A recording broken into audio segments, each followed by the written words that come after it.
So finally, I got the suction line temperature to 40 degrees and the saturation to 28, which gives me a 12 degrees of superheat. That is perfect. It's between 10 to 20. So now I cannot put any more. If I do, I'm going to actually flood the evaporator coil with liquid refrigerant. So now what I have to do is remove my gauges correctly to minimize the loss of refrigerant. And how would I do that? The first thing I'm going to do, I'm going to close the refrigerant tank.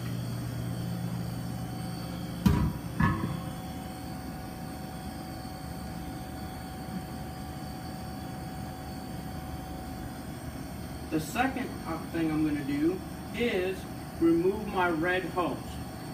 Come here a little bit, Oscar, so I can show them why I'm doing that.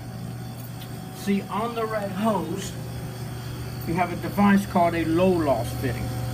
And this is a one-way check valve. So when I remove it from the system, it's going to keep refrigerant on my red hose. Let's see what happens when I remove it. Notice, just a little bit lost. And notice my gauge manifold over there did not drop. The reason for that is because the low loss fitting kept refrigerant in there. So what do I need to do? So the refrigerant that's in here and my yellow hose, I want it back into my cooler. How do I do that, right? So I grab my manifold gauge set and open counterclockwise the high side valve or hand valve.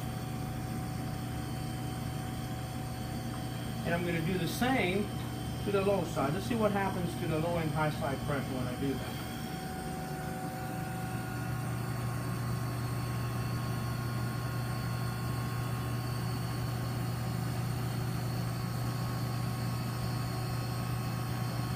Noticed that both my low side went low and my low side also went back to 25 degrees.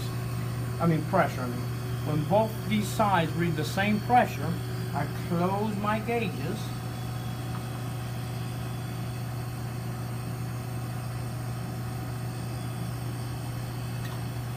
And now I need to close the service valve on the bottom where the compressor's at.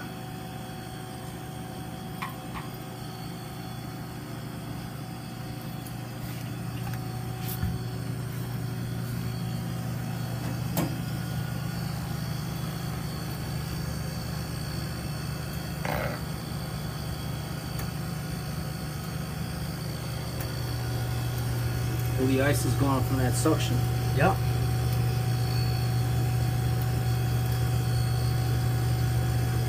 Here's a mistake most technicians do.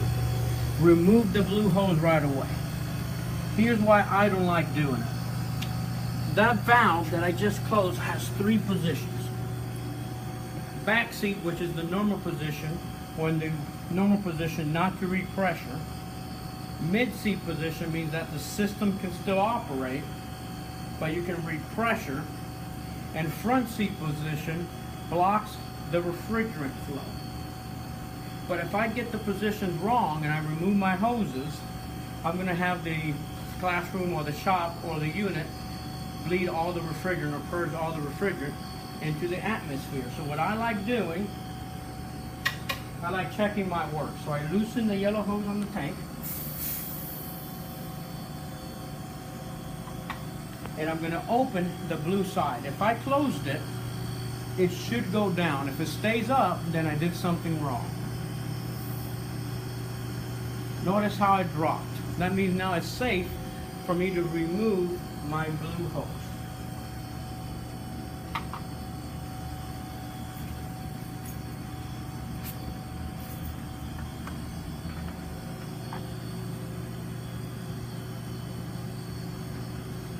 Now this unit, like some other refrigeration units, you need to open up the valves, either midway or front seat them, so you can read pressure.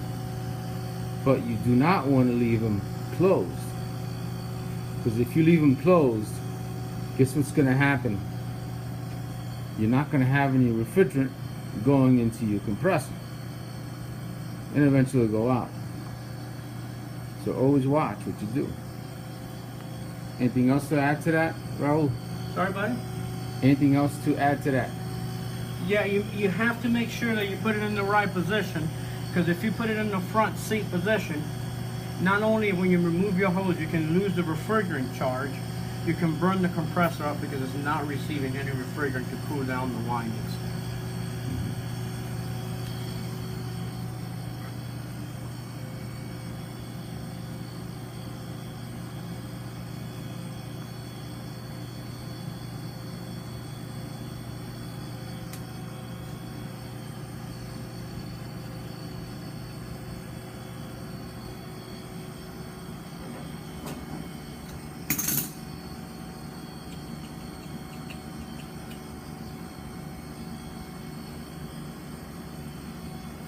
Okay, finish it off. So that concludes. Oh, before we conclude it, let's check the temperature if it's dropping inside the box.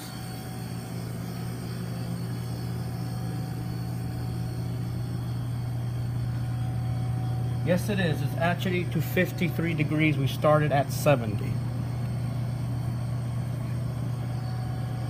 Okay. On a later module, we're going to go over how to, obviously it has a leak because it's low on gas, where to find the leak and methods to find it.